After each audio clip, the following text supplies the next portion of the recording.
بسم اللہ الرحمن الرحیم۔ السلام علیکم ناظرین۔ قرآن مجید اللہ کی آخری اور سب سے جامع کتاب ہے جو پوری انسانیت کی رہنمائی اور اصلاح کے لیے آخری نبی جناب رسول اللہ صلی اللہ علیہ وآلہ وسلم پر نازل کی گئی۔ قرآن کے نزول کے آغاز کے وقت آپ کی عمر بامبارک 40 سال تھی۔ اسے تمام آسمانی کتابوں میں سب سے افضل مقام حاصل ہے۔ یہ 23 سال کی مدت میں وقفے سے نازل ہوئی۔ قرآن کا اصل موضوع اللہ کی مخلوق کو گمراہی سے دور رکھنا اور سچائی کے سیدھے راستے پر لانا ہے۔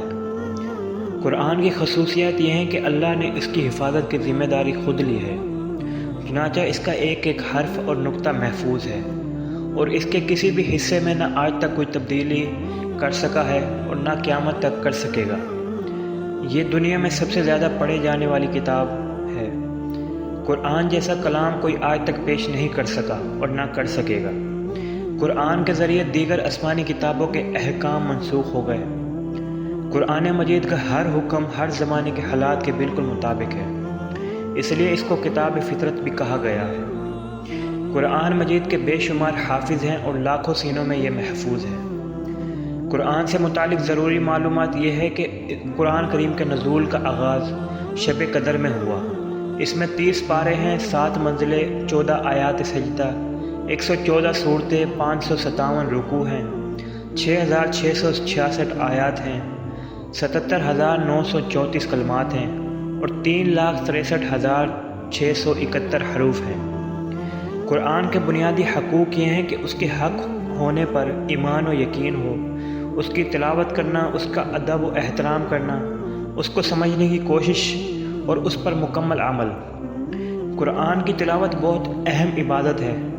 قرآن کے ایک حرف کی تلاوت پر 10 نیکیاں ملتی ہیں۔ قرآن کی تلاوت سے دلوں کا زنگ دور ہوتا ہے۔ تلاوت سے اللہ کی محبت میں ترقی ہوتی ہے۔ یہ اللہ کا قرب حاصل کرنے کا ذریعہ ہے۔ قرآن سیکھنا اور سکھانا اور سمجھنا، قرآن کریم کی تعلیم حاصل کرنا، دوسروں کو اس کی تعلیم دینا اعلیٰ درجے کی نیکی ہے۔ حدیث میں آتا ہے کہ تم میں سب سے بہتر وہ ہے جو قرآن سیکھے اور سکھائے۔ قرآن کو سمجھے بغیر پڑھنا بھی نیکی ہے۔ بغیر سمجھے پڑھنے کو بے فائدہ بتانا بددینی یا جہالت ہے، لیکن قرآن کو سمجھنا ہر مسلمان کی بنیادی مذہبی ذمہ داری ہے، اس لیے کہ قرآن کو سمجھے بغیر نہ اللہ کے احکام معلوم ہو سکتے ہیں اور نہ ان پر عمل ہو سکتا ہے۔ اس لیے ہر مسلمان پر قرآن کا ترجمہ اور مفہوم سمجھنا ضروری ہے۔ البتہ یہ سمجھنا اپنی عقل و رائے سے نہیں بلکہ مسند اہل علم کی سرپرستی اور نگرانی میں ہونا چاہیے۔ احادیث میں قرآن کو اللہ کا دسترخوان بتایا گیا ہے اور اس سے دسترخوان سے بھرپور فائدہ اٹھانے کی تاکید آئی ہے۔ حفظ قرآن بہت بڑی نعمت ہے اور سعادت ہے۔ حدیث میں آتا ہے جس کے سینے میں قرآن کا کچھ بھی حصہ محفوظ نہ ہو وہ ویران گھر کی طرح ہے۔ قرآن کے سب سے پہلے حافظ خود حضور اکرم صلی اللہ علیہ وآلہ وسلم تھے۔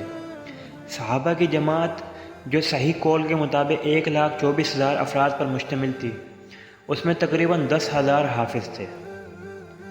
اگر آپ کو ہماری آج کی معلوماتی ویڈیو اچھی لگی ہو تو ویڈیو کو لائک اینڈ چینل کو سبسکرائب ضرور کیجیے گا۔